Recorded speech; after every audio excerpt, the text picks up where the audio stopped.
Well, I won't back down. No, I won't back down.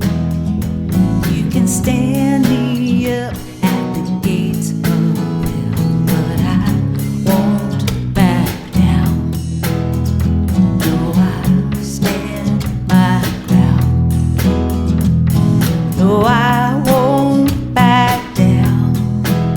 I won't be turned around, and I'll keep this world from dragging me down. No, I won't back down. Yes, I'll stand my ground. I won't back down. Hey, baby, there ain't no easy way out. I won't back down. Hey, I'll stand my ground, and I won't back down. Yeah, I know what's right. I got just one life, and in a world that's trying to push me around, I will stand my ground. No, I won't back down.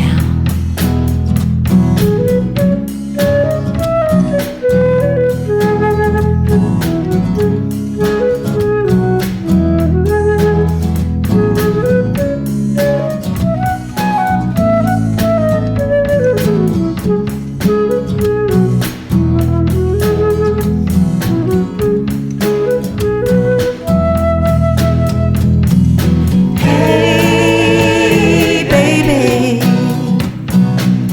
there ain't no easy way out. Hey, I'm gonna stand my ground, and I won't back down. No, I won't back down. No, I won't back down.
Please be sure to find Linda Barrett, who's in the back. Yes, waving both hands now, frantically. I don't know why. Anyway, please see Linda. I think she needs some help after today's service. Our settled minister, Reverend Kristin Schmidt, is back from her mini sabbatical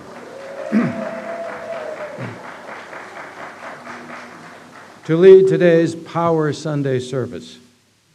This morning, we seize the opportunity to leverage our collective power with UUs around the country and advocate for our values at the federal level. About halfway through the service, kids and teens will be invited to head out for worship breakout groups in what we sometimes call the secret superhero fortress hideaway, otherwise known as the Fellowship House. We also have a soul work cart by the name tags outside the sanctuary door with activities for anyone who'd appreciate something to do with their hands so they can be present during the service. Our nursery, located in the administrative building across the courtyard, is staffed with friendly, background-checked staff and volunteers for babies and young children, ages 6 months to 5 years. But children of all ages are always welcome in the sanctuary with their grown-ups. Now it's time to greet our neighbors. Everyone in the sanctuary, please wave to the folks on the camera, through the camera, on your right, and greet those who are joining us virtually. Now, everyone on Zoom, it's your chance to turn on your camera and wave back to us and to each other.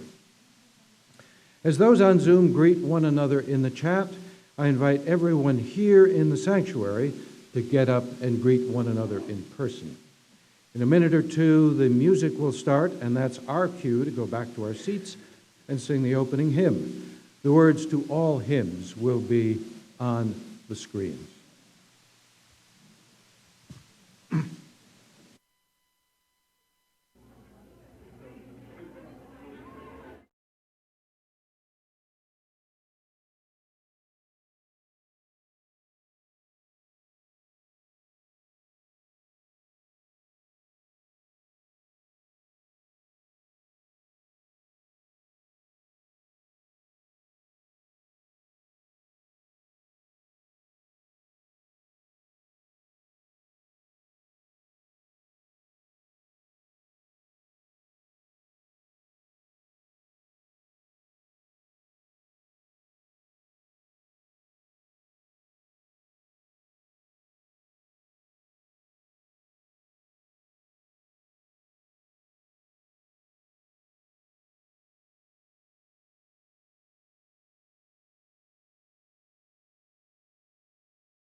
You know us each by name, yet you are beyond all naming. Ground of being, always changing, always becoming, out on the cusp of what is and what could be. Spirit of becoming, in this time together, remind us just how far we've come and how far love and justice are calling us to go. Come, let us worship together. Good morning, everybody. It is so good to be back and to see all of you today. Woohoo! I look forward to sharing with you about my sabbatical and what I've learned and all of that. But for now, let's rise in body or spirit and join in lighting our chalice. May this light warm our hearts with love and caring and guide us in the ways of truth. As we gather here for worship, we pledge ourselves to the endless search for truth, to the right of each to believe as mind, heart, and conscience dictate, to accept the responsibilities this freedom commands, and to implement our belief in the essential worth and dignity of every human being. Won't you please be seated as Michael leads us in our chalice lighting song?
Here I am. So this is our story, our time for all ages today, and it comes to us as part of this Power Sunday. So Unitarian Universalism is a living, changing faith. Being a living, changing faith means that any one of us can change what we believe if we experience a deeper truth that is different or new. But in order to change, we have to be open to new thoughts, new ideas, and new experiences. So today I'm going to tell you a story about one congregation that made a big change many years ago, and they made this change because a group of people got together and leveraged their collective power.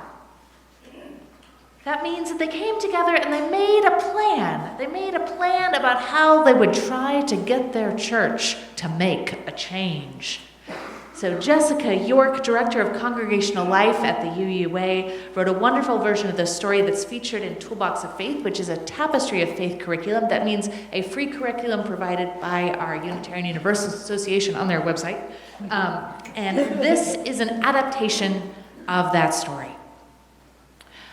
So this story takes place 75 years ago, when most faith communities in the United States were segregated. Segregation was one way the United States tried to keep black people in particular separated from white people. Some states required churches to be segregated. Others were segregated because all of the other churches around them did it, or because that's just the way things had always been done.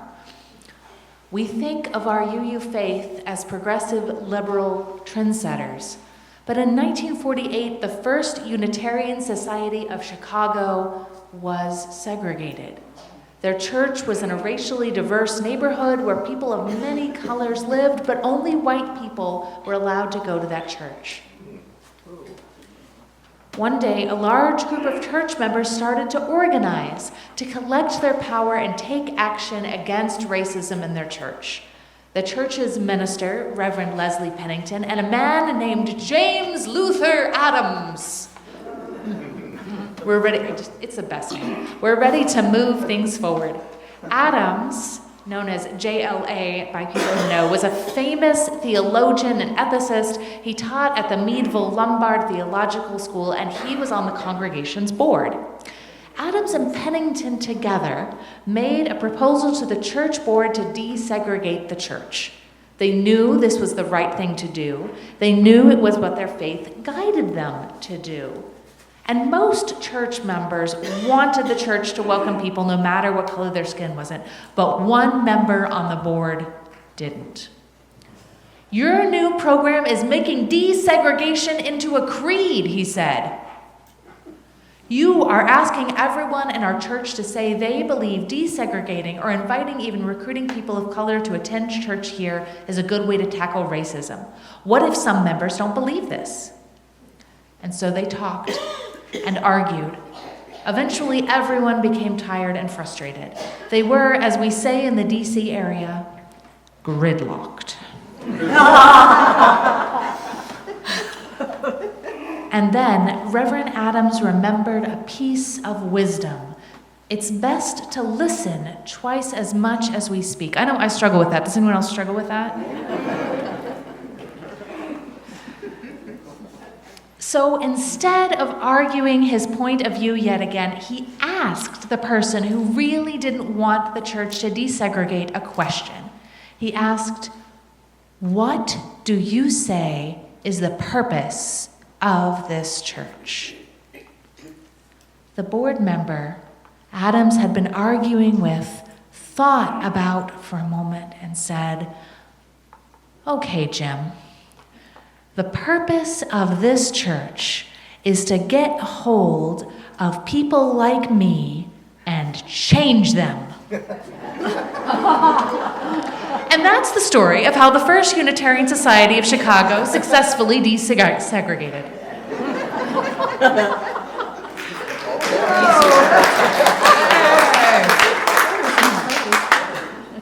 The problems we face here and now in 2023 sometimes seem gridlocked, just like the Chicago Church's board was in our story. Challenges we face as individuals and families, congregations and neighborhoods, and even as a whole country can feel so big that we'll never find a way through them. And yet people have again and again found our way through massive challenges. Sometimes by making a way when there was none to begin with, not by bullying one another, not through coercing one another, but by staying at the table, staying in conversation, by refusing to stay quiet when we see injustice, by collecting the power we each have and leveraging that collective power in the service of our faith and values. Just like singing with hundreds of people or taking to the streets with thousands of other people showing up for justice, taking action with a lot of other people is powerful. And after today's Power Sunday service, every single person will be given an opportunity, right? We've got some opportunities to take action in the service of our faith and values, but our chance to leverage our collective power with other UUs doesn't end today. So we will continue to find ways to be part of change through our own Democracy in Action team, through our Maryland Justice Ministry, and through UUs for Social Justice. Yes. So together we are changed, together we make change. So, people get ready.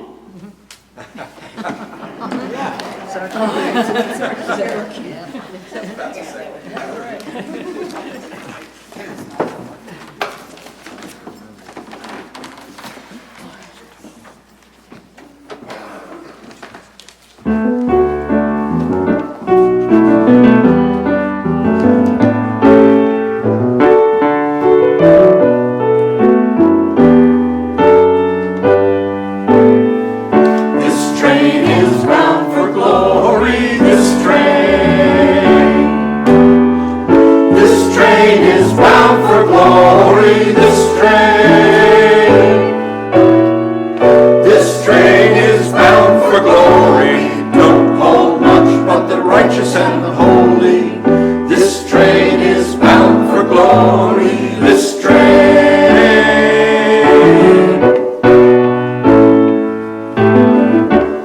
People get ready, there's a train a-coming. Don't need no baggage, you just get on board. All you need is faith to hear the diesel humming. Don't need no ticket, you just thank the Lord.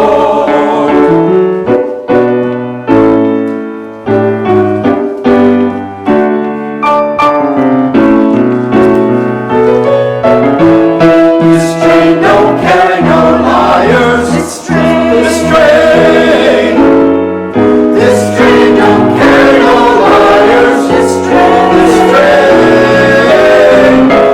train don't carry no liars. No pretenders and no high flyers. This train is bound for glory. This train.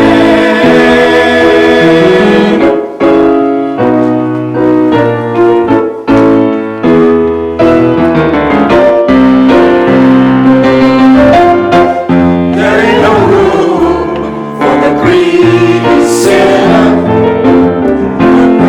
Everybody just to save their soul. Take pity on those whose hope grows thinner.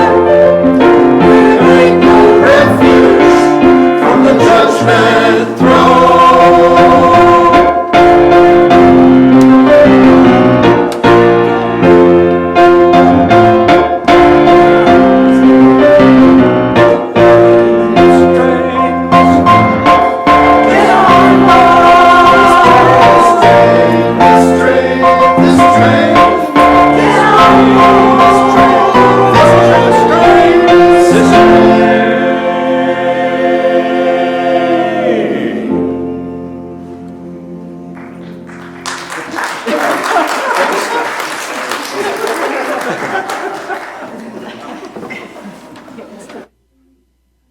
I invite you to take an even deeper breath in and then let it out like twice as slowly.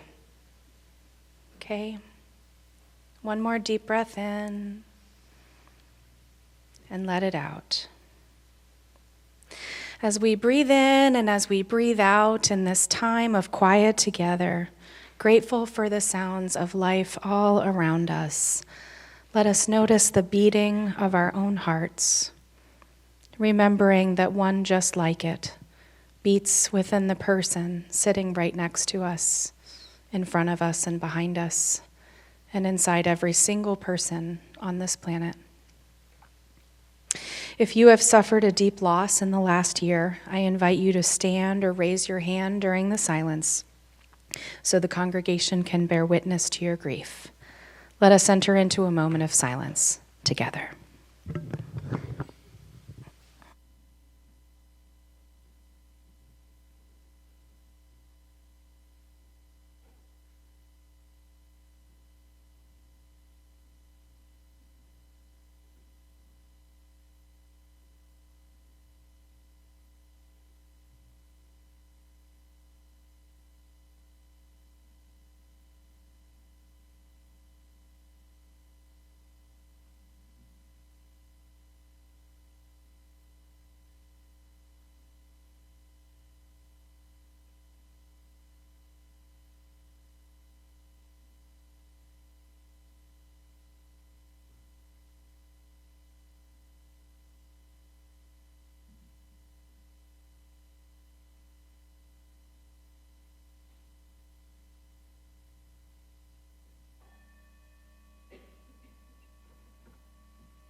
Spirit of life, source of all, to this beautiful place and hallowed time, we bring hearts grateful for life's blessings and broken for life's suffering. We give thanks for this new day, for love and beauty, for comfort and kinship, for the mysterious way the new springs out of the old, the possible out of the seemingly impossible. We hold in our hearts leaders in every nation who are struggling to respond to all manner of crises, people displaced by terrorism and war, climate crisis, and political repression, and all those upon whose backs national policies fall. We pray for mercy and compassion to be in and with and among leaders of all kinds, for them to be filled with that which helps us all to do the right thing, even when it's hard, even when it's politically unpopular. We lift up one another today, and we lift up even our very own hearts. For in this life, it is so easy to miss the mark, to behave in ways that don't reflect who we are at our best. May the care and support we find here today give us comfort amid our sorrows and fears, enable us to let go of our egos and say sorry, make amends, and forgive when the time is right.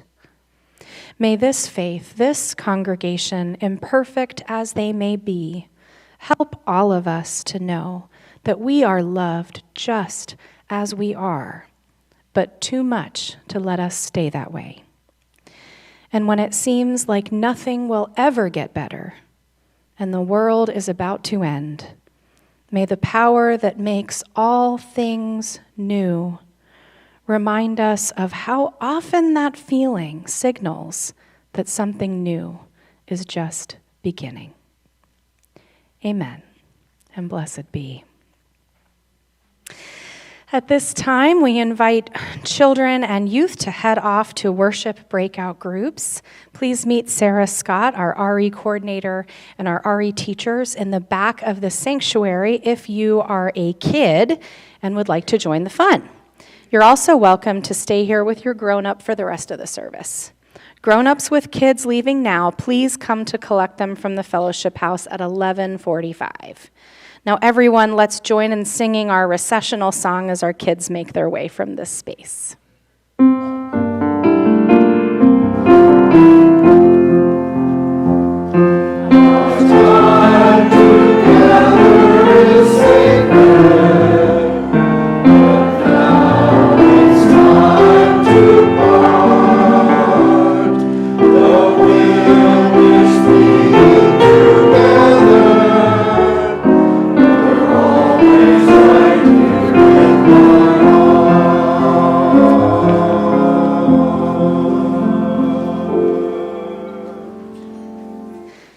Jeffrey cues up the sermon video, I just wanted to let you all know that there are at least 30 other UU congregations that are celebrating Power Sunday this week. I know of a few that did Power Sunday last week, and there are going to be even more that are going to do it into the future. So this is something that's bigger than just UUCSS, and I am delighted for this message from my friend and colleague, the Reverend Peggy Clarke.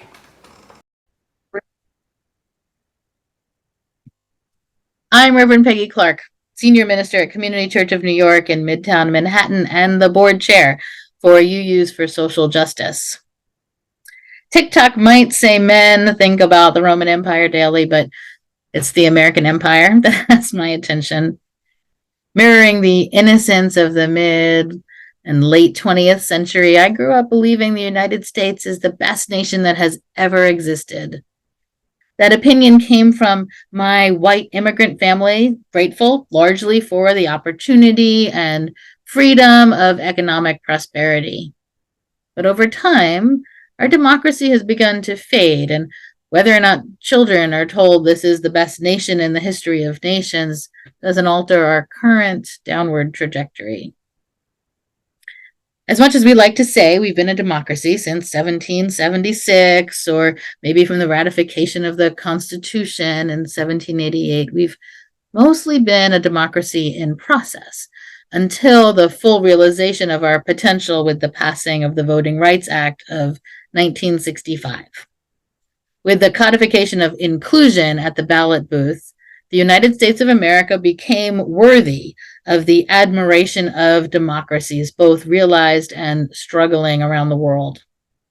Our system of government, standing on a strong foundation of law, had the full support of our nation's people and our institutions, creating what we thought was an unbreakable network, ensuring equal access to our founding promise of life, liberty, and the pursuit of happiness. But as we approach the 60th anniversary of that peak moment, most Americans are aware that our democracy is on a downward slide.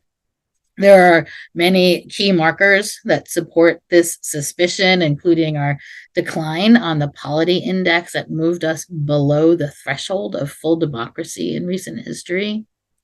President Joe Biden warned us just a few weeks ago that democracy is at risk, that the threat to our institutions and our Constitution is serious, noting extremism and increasingly disturbing threats of violence on our leaders.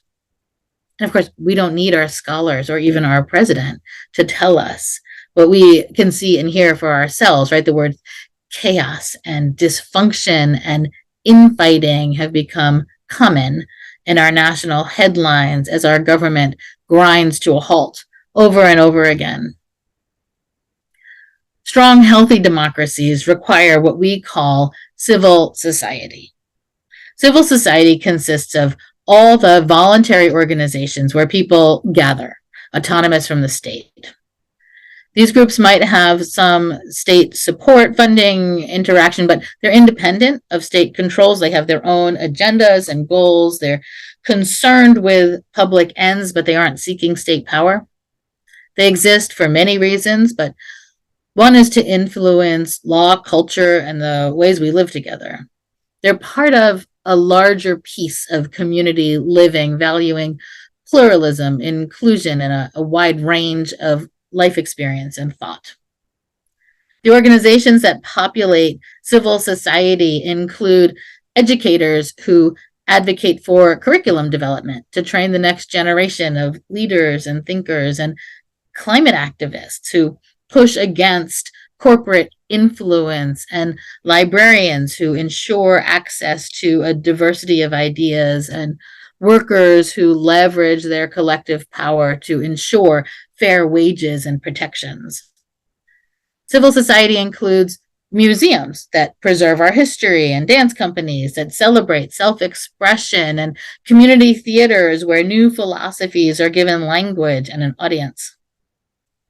Cults, not part of civil society. They want to separate people from the mainstream, and yoga groups generally don't qualify because they don't have an interest in influencing public life.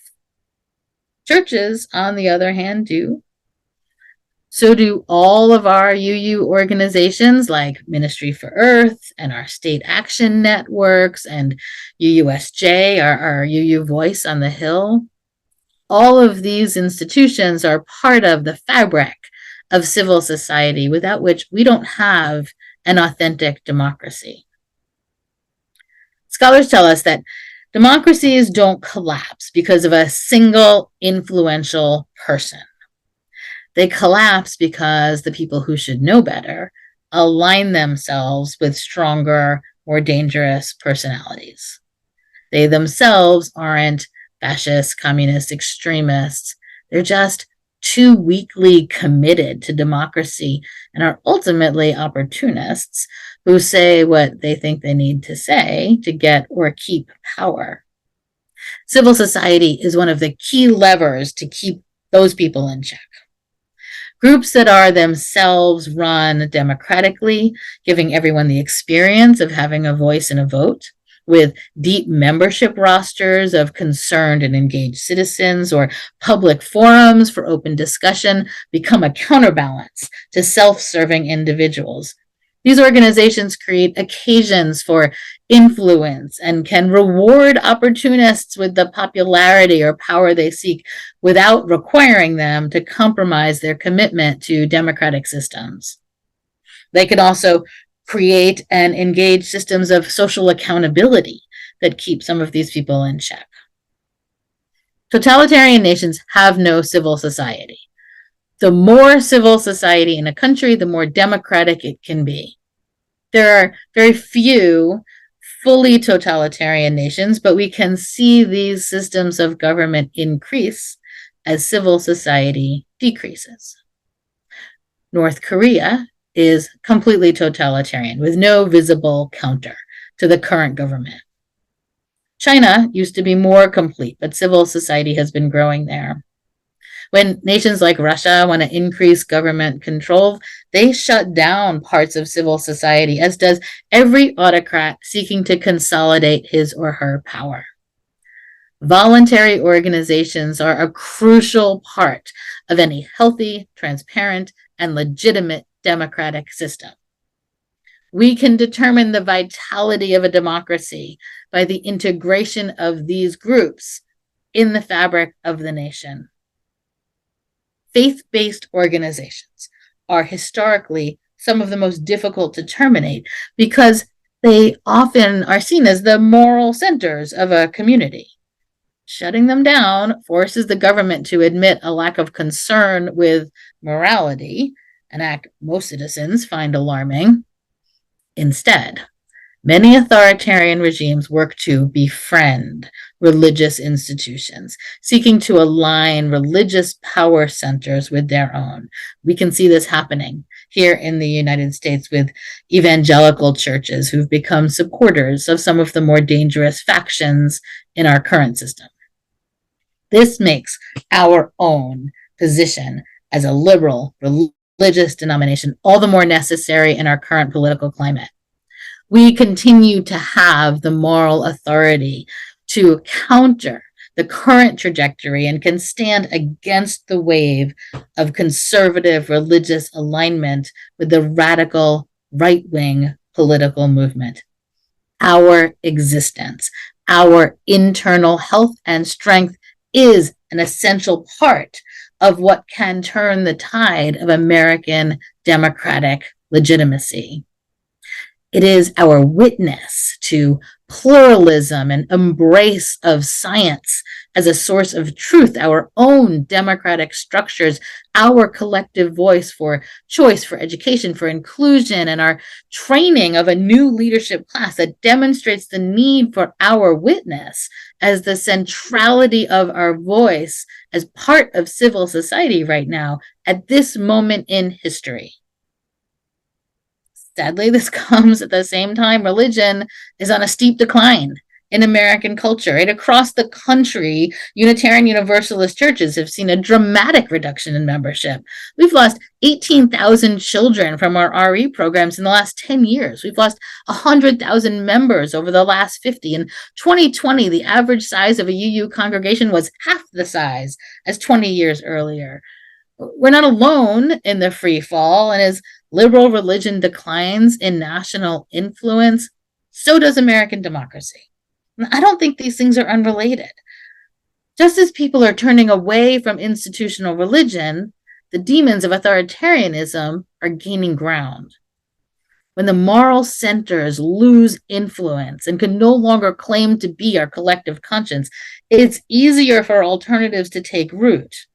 Our voices get weaker and are harder to hear.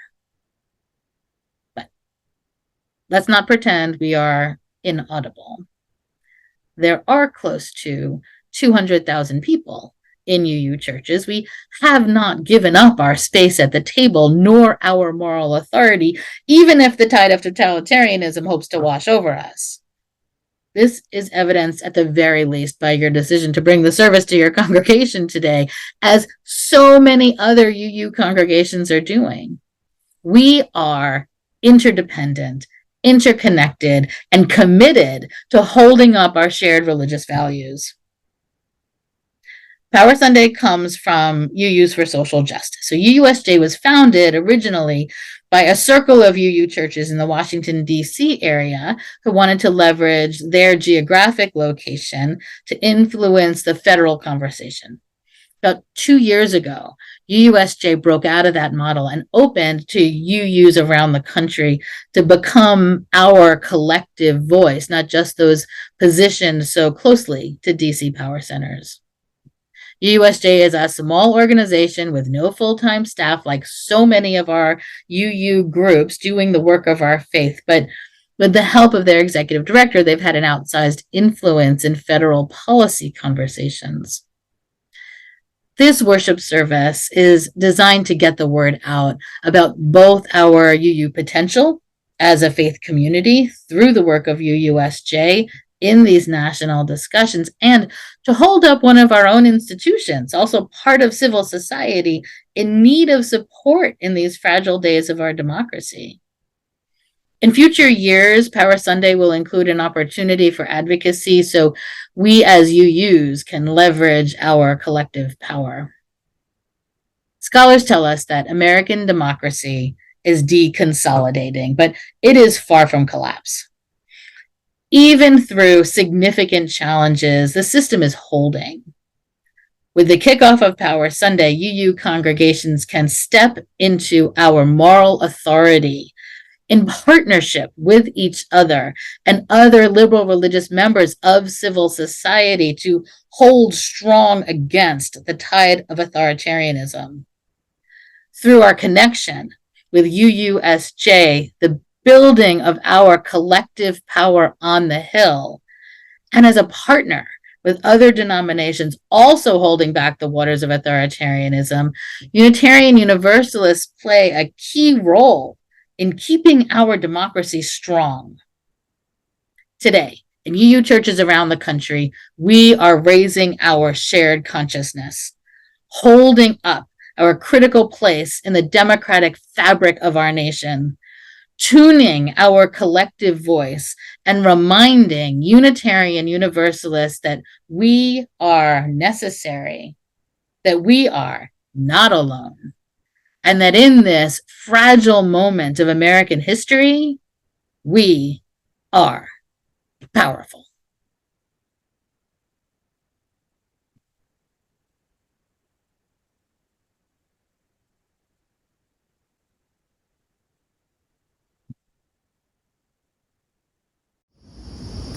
Hi, my name is Pablo de Jesus, and I'm the Executive Director of Unitarian Universalists for Social Justice. And I want to thank you for joining us on Power Sunday. It's important that Unitarian Universalists step into our power, gather our power, leverage our power. It's important that we engage our federal decision makers. And you can do that with Unitarian Universalists for Social Justice. I invite you to make donations to us at www.uusj.org.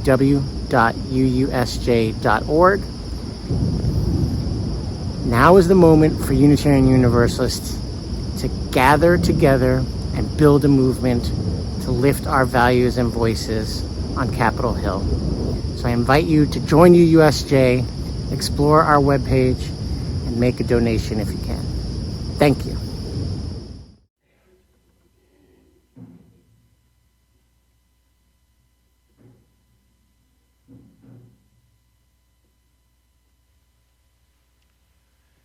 The news from around the world and right here in the D.C. area has been so heavy these past couple of weeks. There's never been a more important time for UUs to come together in spirit, effort, and financial support, to advocate for our values at the national level. That's one reason for our own settled minister, Reverend Kristin. That's what she said when she was asked to serve on the board of UUSJ.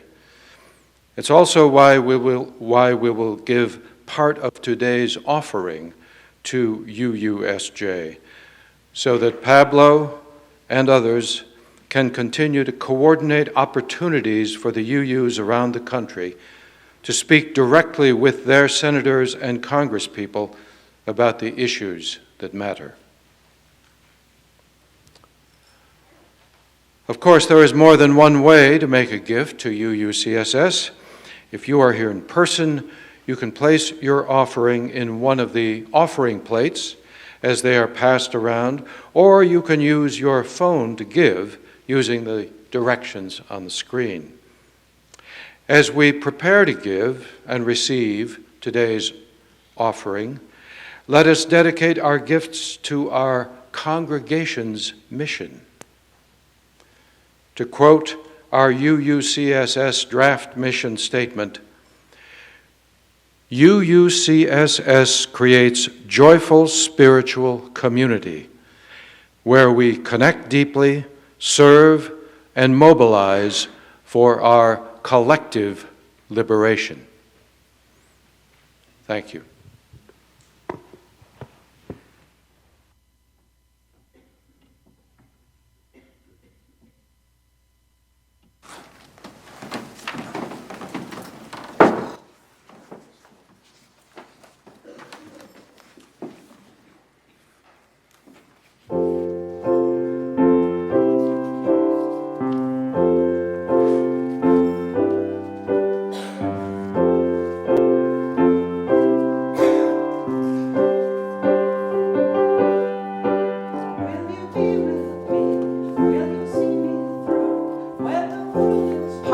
Can I count on you? We have come this far, now it's up to you to be there.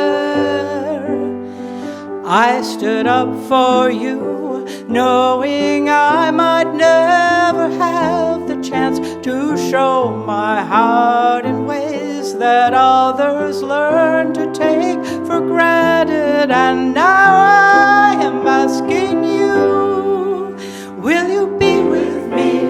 Will you see me through when the world is harsh? Can I count on you? We have come this far, now it's up to you to be there for this love.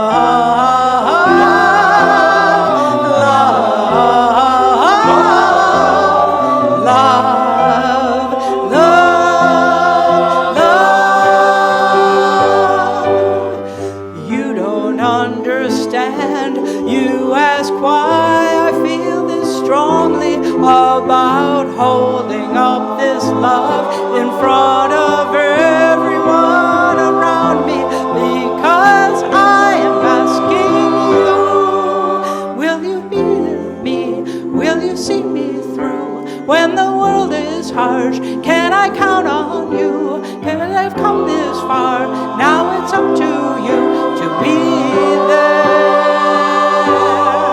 for this love.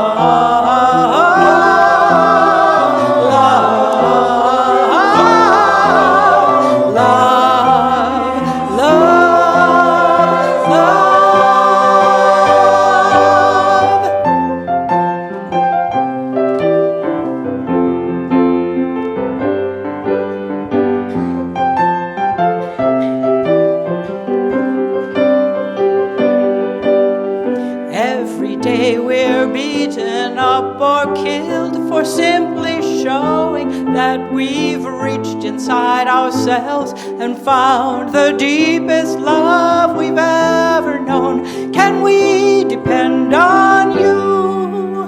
Will you be with me? Will you see me through when the world is harsh? Can I count on you? We have come this far, now it's up to you to be there. Will you be with me? Will you see me through when the world is harsh? Can I count on you? We have come this far, now it's up to you to be there for this love.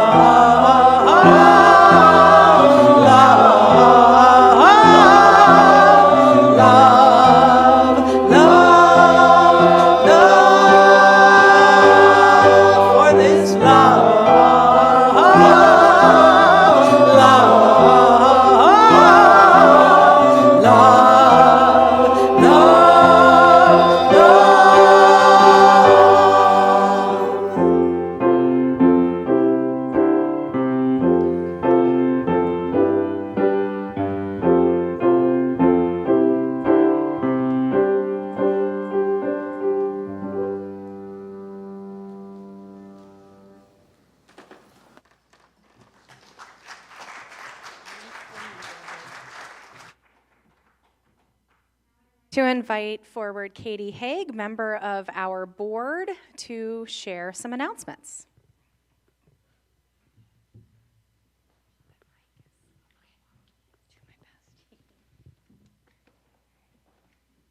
I feel really low up here.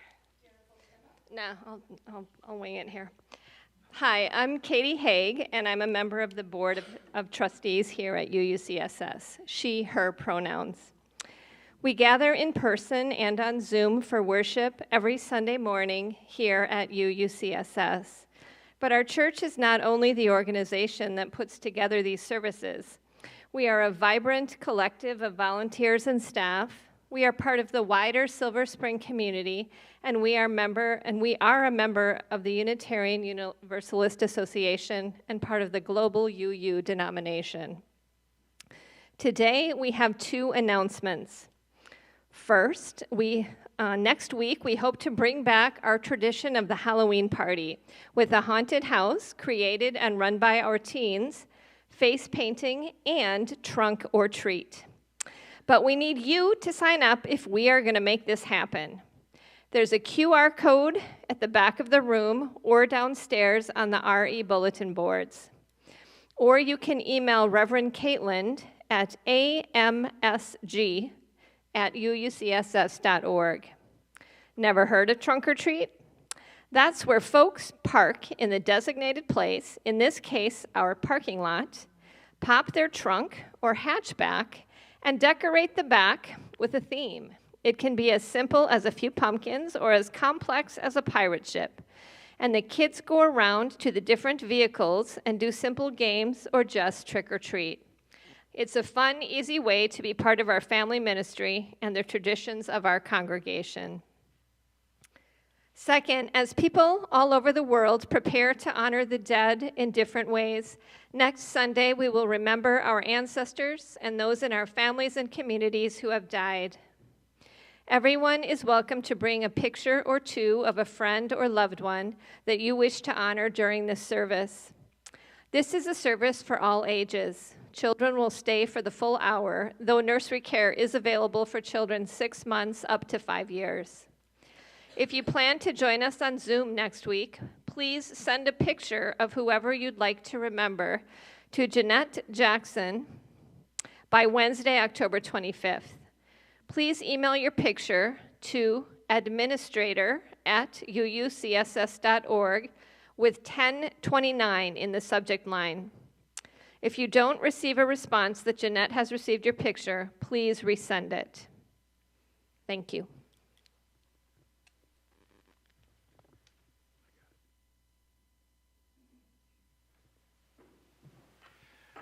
Please join me in the words of our chalice extinguishing. Carry the flame of peace and love until we meet again.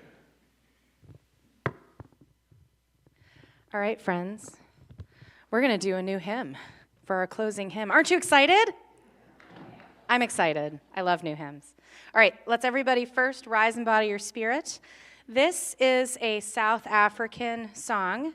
I can think of no better example of a country that saw incredible democratic change through very engaged civil society. And this is one of the songs of that civil society. This is a song that people would sing before they were about to take action that they knew would bring terrible violence on their bodies. And this is one of the songs that gave those people strength to do what was needed in order to create a better world for themselves and their children and their grandchildren. So the choir and I and Michael are going to lead you in this.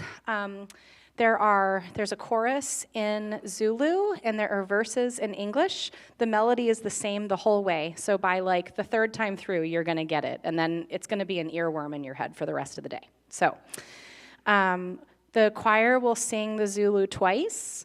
And then we will sing a verse in English, and then the choir will sing the Zulu, and then you'll sing a verse in English, Zulu, English, Zulu we end with, okay? And if you feel like you know the Zulu at some point, feel free to join us in singing that too. All right.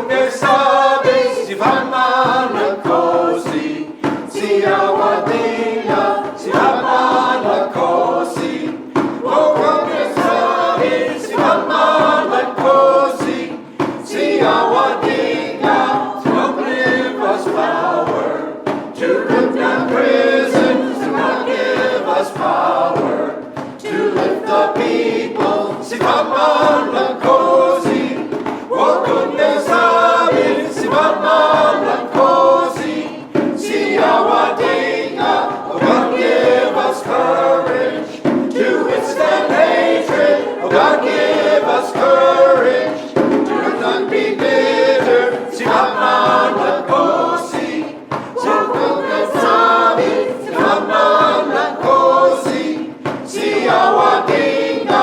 God give us power and make us fearless. Oh, God give us power because we need it. Si mama la cosi, Okuna sabi, si mama la cosi, si Awadinga.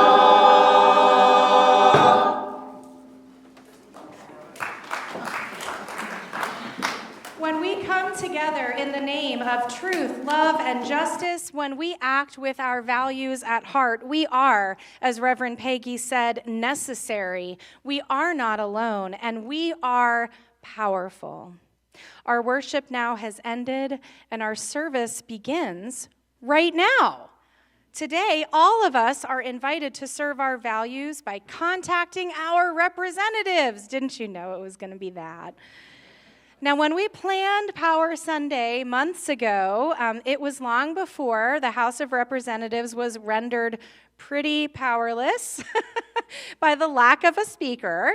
But even while the House itself can do very little, we, as constituents, can still leverage our power and share our support and our wishes with our representatives. So today, here's what I invite you to do. It doesn't have to be right this second, although if you want to do it right now, rock on. I invite you to, if you don't know who your congressional representative is, that's fine.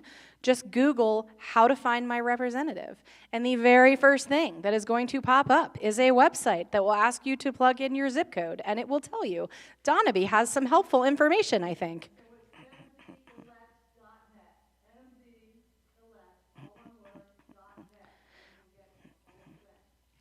So once you do that, you plug in your zip code, it'll tell you who your representative is. Give them a call. You might get an answering machine. That's okay. There is an intern somewhere whose job it is to listen to every single one of those messages and to record in a logbook who supports what, who called for what. That's actually really important. Our representatives need to hear that. If your representative, if you're in the know and you know that your representative is supporting things that are important to you, say thank you. That means a lot to our representatives. I mean, I think of myself as a leader, and when people say thank you, it means so much. I think it's important for them in this incredibly difficult time. But I specifically encourage you to ask them to support the John Lewis Voting Rights Advancement Act. I'll say it again. The John Lewis Voting Rights Advancement Act. One more time. Say it with me. John Lewis Voting Rights Advancement Act. Excellent. The Voting Rights Act had a long history of bipartisan support, and this bill merits similar bipartisan support. If passed, the measure will restore and strengthen the Voting Rights Act, repairing the damage done since Shelby County versus, I can't say that word, versus Democratic National Committee. Okay? So, what? Okay, thanks. Yep. So, but one of them is a word that I don't know how to say. Anyway, please call your representative and urge them to support that once they have a speaker and they can do their jobs again. And now we're going to sing the postlude.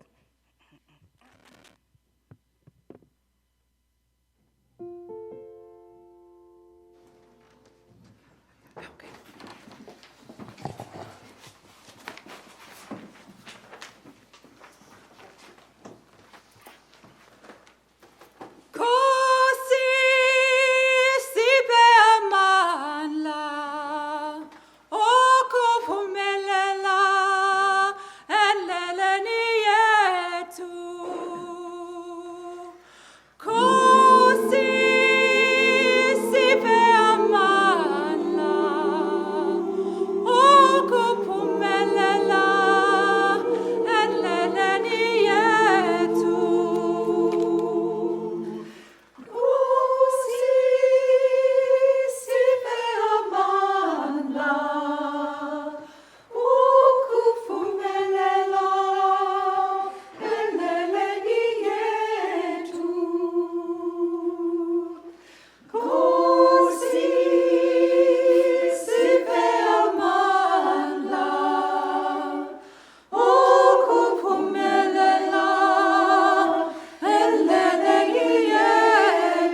Pummelela,